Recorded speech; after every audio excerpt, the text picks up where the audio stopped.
കർത്താവ് നമ്മയൊക്കെയും ക്ഷണിക്കുകയാണ്. ഇന്ന് വായിച്ചതായിട്ടുള്ള ഭാഗത്ത് നമുക്ക് കാണുവാൻ സാധിക്കുന്നത്, അധ്വാനിക്കുന്നവരും ഭാരം ചുമക്കുന്ന ഏവരുമേ എൻ്റെ അടുക്കിലേക്ക് വരുവിൻ, ഞാൻ നിങ്ങളെ ആശ്വസിപ്പിക്കും.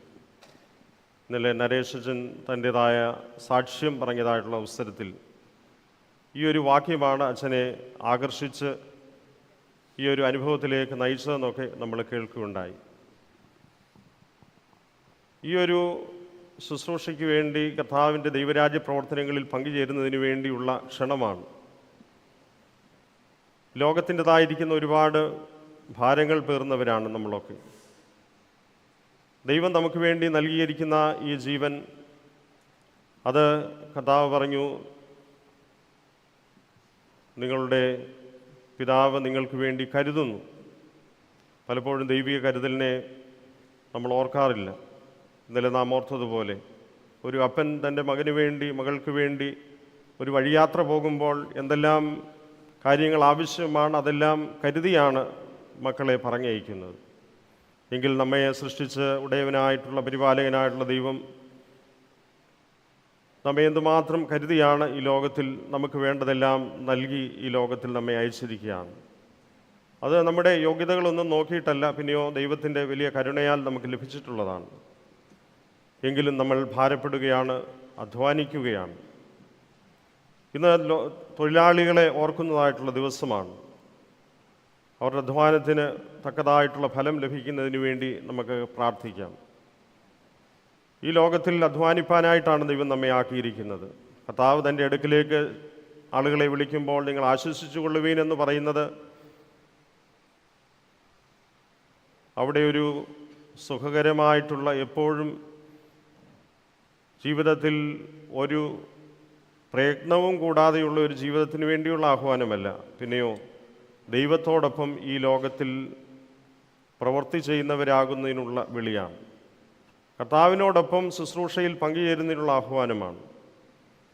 കർത്താവ് ദൈവം മനുഷ്യനെ ലോകത്തിലാക്കിയത് ഭൂമിയിൽ പ്രവർത്തിക്കുന്നതിന് വേണ്ടി, കൂടുതൽ ഫലകരമായിട്ടുള്ള ജീവിതം നയിക്കുന്നതിന് വേണ്ടിയാണ്. ഈ ഫലകരമായിട്ടുള്ള ജീവിതം സാധ്യമായി തീരുന്നത് നമ്മൾ ദൈവത്തോടൊപ്പം ഈ ശുശ്രൂഷ ചെയ്യുമ്പോഴാണ്. എന്നാൽ അവർക്ക് ദൈവത്തോടൊപ്പമുള്ള തങ്ങളുടെ ശുശ്രൂഷകളെ മറന്ന് സ്വാർത്ഥതയുടെ അനുഭവങ്ങളിലേക്ക് അവർ വഴിതിരിഞ്ഞപ്പോഴാണ് അവർക്ക് യഥാർത്ഥത്തിൽ ദൈവത്തെ പിരിഞ്ഞുള്ള അധ്വാനങ്ങളായി അവരുടെ അധ്വാനങ്ങൾ തീരുന്നത്. വീണ്ടും കർത്താവ് ക്ഷണിക്കുകയാണ്, വരിക, ആശ്വസിച്ചു കൊള്ളുക, അധ്വാനിക്കുന്നവരും ഭാരം ചുമക്കുന്ന ഏവരുമേ നിങ്ങൾ എൻ്റെ അടുക്കിലേക്ക് വരുവീൻ, ഞാൻ നിങ്ങളെ ആശ്വസിപ്പിക്കുമെന്നുള്ള കർത്താവിൻ്റെ ആശ്വാസവാക്കുകളാണ് നമുക്ക് ഈ ലോകത്തിൽ ഏറ്റവും ശക്തി പകരുന്നത്. ഈ വാക്കുകൾ ശ്രവിക്കുകയാണ് നമ്മൾ ഓരോ വിശുദ്ധ കുർബാനയിലൂടെയും.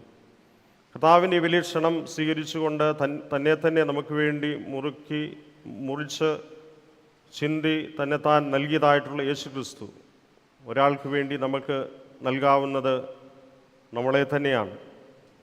നമ്മുടെ സമയം പങ്കുവയ്ക്കലാണ്. നമ്മുടെ ജീവിതം മറ്റുള്ളവരുമായിട്ട് ഷെയർ ചെയ്യപ്പെടുന്നതിന് വേണ്ടിയുള്ളതാണ്. മറ്റുള്ളവരുടെ അനുഗ്രഹത്തിന് വേണ്ടി പ്രവർത്തിക്കുന്നതിന് വേണ്ടിയാണ് ദൈവം നമ്മെ ഈ ലോകത്തിലാക്കിയിരിക്കുന്നത്. ഈ വലിയൊരു അനുഭവത്തിലേക്ക് നമ്മെ ക്ഷണിക്കുന്നതായ ഒരു വലിയ ശുശ്രൂഷയാകുന്നു ഈ വിശുദ്ധ കുർബാന.